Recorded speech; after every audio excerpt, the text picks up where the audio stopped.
So yun, isang mapagpala at magandang araw na naman sa inyo mga idol. Tara, samahan nyo kami na magkabit ng solar panel sa bubong ng bahay ni boss. At ayun nga mga idol, nag-umpisa na kami magtrabaho. Hinakot na namin lahat ng solar na aming kakabit sa bubong ni boss. Galing sa warehouse mga idol, ayan, isa-isa na namin. At medyo nakakapagod nga mga idol dahil tumitimbang ang bawat isa ng 30 kilos. Kaya sabi ng mga tropa, mabigat daw at medyo nakakangalay na buhatin. At ayan, abala ang lahat na nagpe-prepare ng mga materialis na ikakabit. At ayun nga, natapos din namin hinakot yan mga idol at umakyat na ako sa bubong. At chinik ko naman yung ating isang tropa na nagkakabit ng mga paglalatagan ng solar.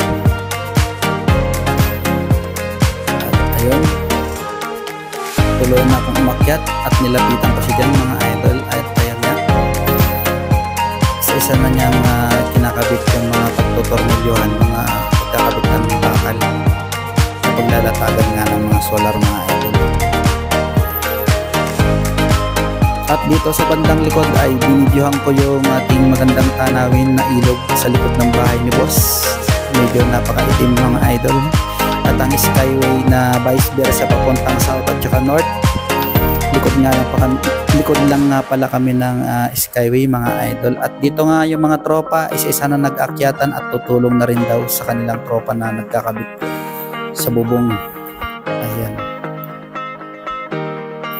At ayun nga, biglang umulan, hindi naasahan mga idol, natigil ng production namin sa bubong. So nagbabaan at ayan, medyo nag-isip kami ng pwede namin gawin habang nagpapatila ng ulan. Ayan. At ginawa nga nila, hinanap nila yung mga pwede nilang ikakabit mamaya pagkatila ng ulan mga idol. At ayun nga mga idol, walang tigil ang pag-ulan.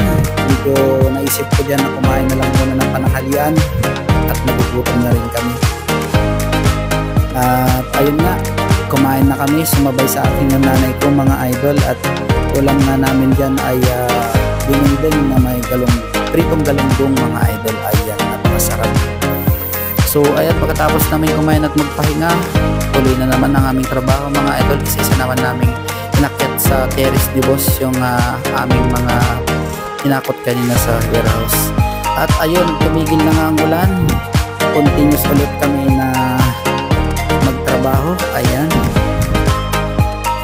At dito nga sa terrace, isa-isa na nilang ayan, sinalansan yung mga solar panel na galing sa warehouse ni boss mga idol.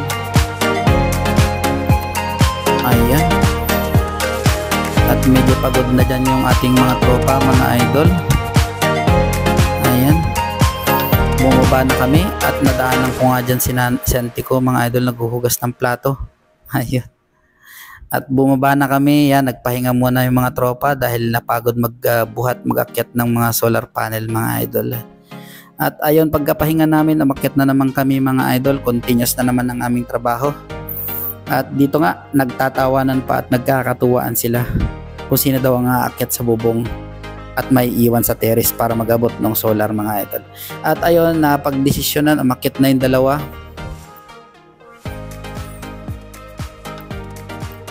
At dito, inabot na nga nung dalawang naiwan sa baba yung solar panel isa-isa. Ayan mga idol.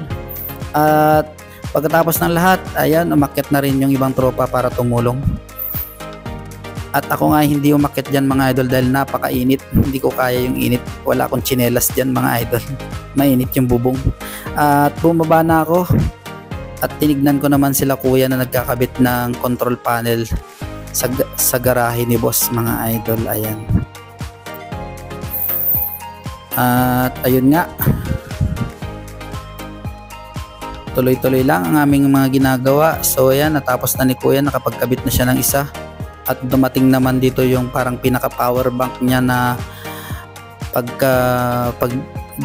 nag-generate ng kuryente yung ating solar ay doon papasok yung mga naiipong kuryente mga idol. At ito ang mga naipon nating basura na ipamimigay naman sa mga tropang nangangalakal na dumadaan sa bahay ni boss. At ayun, tuloy-tuloy lang ulit ang ating mga ginagawa. At dito busy yung ating mga tropa. Si kuya naman ay nag-grind na ng, at nag-weld na ng pagkakabitan ng control panel. At ayun na nga yung laman ng box mga idol. Isa-isa nang nilabas ng mga tropa at inassemble. Ayan. Medyo pasensya na kayo mga idol. Hindi ko kasi alam ang tawag sa mga panel na yan. Ayan. Ayan nga pala ay parang pinaka-battery na niya mga idol. At dito nagbabaan na nga yung mga tropa at kakain na raw sila ng pananghalian. Ayun mga idol. So ayun, pagkatapos namin kumain at nagpahinga, balik na naman sa trabaho. Walang pahingahan mga idol. At si kuya balik na ulit sa pagkakabit ng control panel. At ako naman ay bumalik na sa bubong. Aakyat na ulit tayo dyan mga idol, para tignan yung mga tropang nasa bubong na nagkakabit na ulit ng pagkakabitan ng solar panel mga idol. At dito nga, tuloy-tuloy pa rin ang aming paggawa at pagkabit ng paglalatagan natin. At ayun, ayan ang kanilang mga naikabit na mga idol. At dito nga, medyo sumasama ang panahon at kumukulimlim na naman, kumukulog, kumikidlat, nakakatakot mga idol. Kahit tirik na tirik pa yung araw dyan mga idol. Ayan. Dito lang muna yung ating video mga idol, at update na lang namin kayo bukas. At medyo sumasama na yung panahon. Ayan, kumukulog-kulog na mga idol. At ayun nga mga idol, 3 days natin itong babanatan. 3 days din natin itong babantayan at subaybayan mga idol. Ayan, hanggang dito na lang muna at maraming salamat sa inyo mga idol.